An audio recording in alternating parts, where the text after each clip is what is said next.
रात के सन्नाटे में राध्या अपने कमरे में गहरी और सुकून की नींद ले रही थी। दिन भर की थकान के बाद उसे नींद की गोद में थोड़ा सुकून मिला ही था कि तभी अचानक भारी कदमों की आहट सुनाई दी।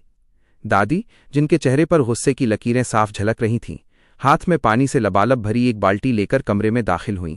उन्होंने एक पल के लिए राध्या के मासूम चेहरे को देखा, लेकिन उनका गुस्सा शांत होने के बजाय और भड़क गया। बिना कुछ सोचे समझे उन्होंने बाल्टी का सारा ठंडा पानी राध्या के ऊपर उड़ेल दिया। राध्या घबराकर और कांपती हुई हड़बड़ा कर उठी। पानी की ठंडक और इस अचानक हुए हमले ने उसे सुन्न कर दिया था। दादी चिल्लाते हुए बोलीं, तेरी हिम्मत कैसे हुई हमारे लाडले बेटे और बहू के आलीशान बिस्तर पर सोने की?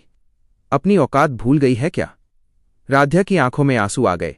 वो कुछ कहना चाहती थी, लेकिन डर के मारे उसकी आवाज नहीं निकली। तभी शोर सुनकर निहारिका वहां पहुंची।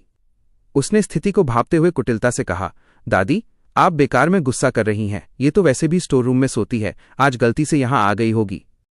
दादी ने तिरस्कार से राध्या की ओर देखा और आदेश दिया, तो फिर खड़ी क्या देख रही है? जा और अभी के अभी उसी स्टोर रूम में जाके सो, दोबारा इस कमरे के आसपास भी मत दिखना। राध्या सिर झुकाए भीगे कपड़ों में ही वहां से चुपचाप निकल गई। उसी समय प्रथम वहां पहुंचा। उसने राध्या की ये हालत देखी तो उसका खून खौल उठा। उसे अपनी आंखों के सामने राध्या पर होता ये अत्याचार बर्दाश्त नहीं हो रहा था। उसने मन ही मन सोचा कि कैसे निहारिका राध्या की मजबूरी का फायदा उठा रही है और दादी को इस बात का इल्म तक नहीं है कि जिसे वो दरबदर कर रही हैं, असल में वही उनके घर की असली बहू है। प्रथम ने फैसला किया कि वो राध्या को इस हाल में अकेला नहीं छोड़ेगा। जब घर के बाकी लोग अपने कमरों में चले गए तो प्रथम ने चुपचाप अपना तकिया उठाया।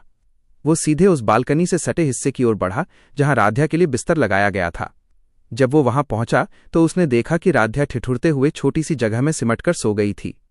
उसकी बंद आंखों के कोनों में अभी भी नमी थी। प्रथम के दिल में उसके लिए बेपनाह दर्द उमड़ा। वो चुपचाप राध्या के पास ही अपनी जगह बनाई और वहीं लेट गया ताकि राध्या को ये एहसास हो सके कि इस मुश्किल घड़ी में वो अकेला नहीं है।